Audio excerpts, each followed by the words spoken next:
These are my favorite albums of 2025. There was so much great music this year. I listened to so many albums. It was really hard to narrow them down. I have a lot of honorable mentions. These are them. But these are my 15 favorite.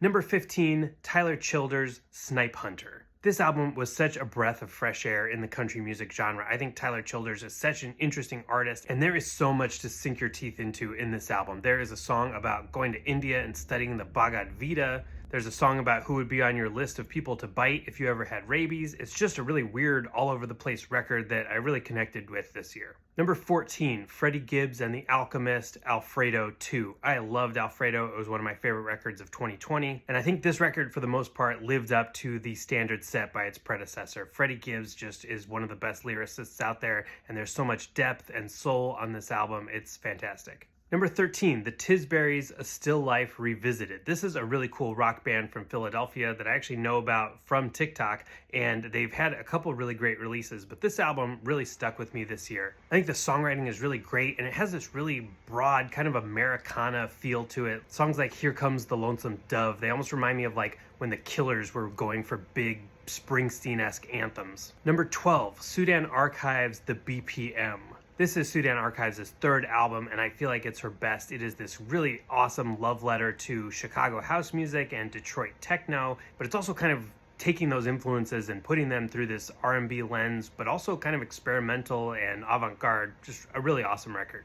Number 11, John Michelle and Anthony James, Ego Trip. This is an album that came out of nowhere for me this year, and I was just blown away by the production, the vocals, the passion, and the delivery of the rapping. It sounds like a very old school rap record from two really young artists, and I just loved it. Number 10, McKinley Dixon, Magic Alive. This is the Virginia rapper McKinley Dixon's fifth album, and it is on a whole other level. This album is such a journey. It's cinematic and orchestral, it's jazzy. There were so many great hip-hop records this year, and this one really stood out. Number 9, Mama, Welcome to My Blue Sky. This album hit me so hard in the nostalgia feels. This is like the kind of band I would have seen on 120 Minutes in the middle of the night back when MTV was still a thing. I feel like there are a lot of bands doing this kind of thing, a kind of indie, shoegazy, 90s alternative, and I think Mama is one of the best out there. Number 8, Little Simz, Lotus. Speaking of one of the best out there, I've loved Little Simz for a really long time. She's been on some of my previous favorite albums of the year lists, and I thought Lotus was such a great addition to her discography. There's so much going on this record. I just love her lyrics, and the topics that she's covering and the vibes on this record are just immaculate. Number 7, The Beth's, Straight Line Is a Lie. This album has some of the best songwriting I've heard this year. Just lyrics that are painting beautiful portraits and these gorgeous pop melodies and catchy, hooky songwriting. It's just kind of straightforward, but really, really well executed. Number 6, JID, God Does Like Ugly. So a couple years ago, I did one of these lists, and a lot of people in the comments said, where is JID's Forever Story? And that was an album I had not listened to when it came out, so I made a point to listen to it, and it probably became my most listened to record of the next year, and I love JID. This album, I think people are comparing to Forever Story and saying it's not as good, but it is still an absolutely incredible album. I love this album. I love the energies on here, the hooks, all the guest features are great, and JID just has an unmatched flow. It probably has my favorite vocals of anybody in hip-hop right now. Number 5, Sunflower Bean, Mortal Primetime.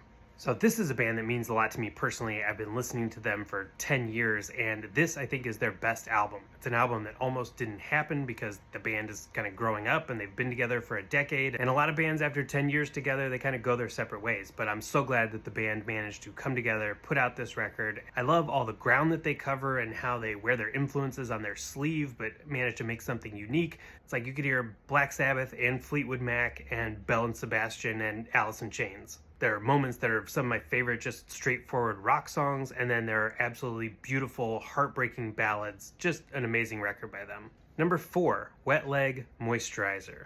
I'm absolutely loving watching the journey of the band Wet Leg. I liked their first album. I thought it was a great debut, and I was ready for them to hit the sophomore slump, and instead, they took it up a notch. They had a lot of hype surrounding their first record, and I feel like with this one, they lived up to the hype. They became the band that we wanted them to be. They're so cool. They have some of my favorite lyrics of the year, and these songs are just as good as it gets. Number 3, Mon Laferte, Femme Fatale. This was my discovery of the year. I did not know who this artist is. She is a Chilean singer and she has a lot of albums before this one. I've got a lot of catching up to do, but I have been listening to this album nonstop since it came out a couple months ago. This artist has a voice like no other. It kind of gives me a little bit of Bjork vibes, but just the power in her voice is sensational. The emotion that she is able to convey when I don't even speak the language that she's singing in is just stunning. Number 2, Geese Getting Killed. I think this record is going to be an all-timer. They're doing something familiar. I mean, this is a classic rock record that reminds me of like Exile on Main Street, but then they are also doing something totally unique and totally their own. The vocals are so unique and interesting, and the record is solid all the way through. There are no skips on this album. And it's just so exciting. It's exciting to see like a relatively new band kind of early in their career hit this level, and I can't wait to see what they're going to do next and where their career is going to go. But my number one favorite album of the year, it had to be Clipse, Let God Sort 'Em Out. I've been listening to Clipse for over 20 years. I remember where I was when I first heard the song Grindin'. Like, that was one of the moments in my music listening life where I just froze in my tracks and was like, who is this? The synergy between Pharrell's production and the Clipse rapping, it was just such a perfect match. And to see them put out this album together in 2025 is just my favorite thing all year. And there's so much depth in their lyrics. I mean, for the first song on the record, Birds Don't Sing, when they are literally rapping to their dead parents, I mean, I was already ready to cry. And then I went through every emotion. I felt their pain, I felt their joy, their laugh out loud moments. There were songs that made me want to dance. There were songs that made me angry. I thought the whole album was a work of art, and I think Clipse really staked their claim on this record as one of the best rap duos of all time. So those were my favorite records of the year, and of course, as always, please let me know your favorites in the comments.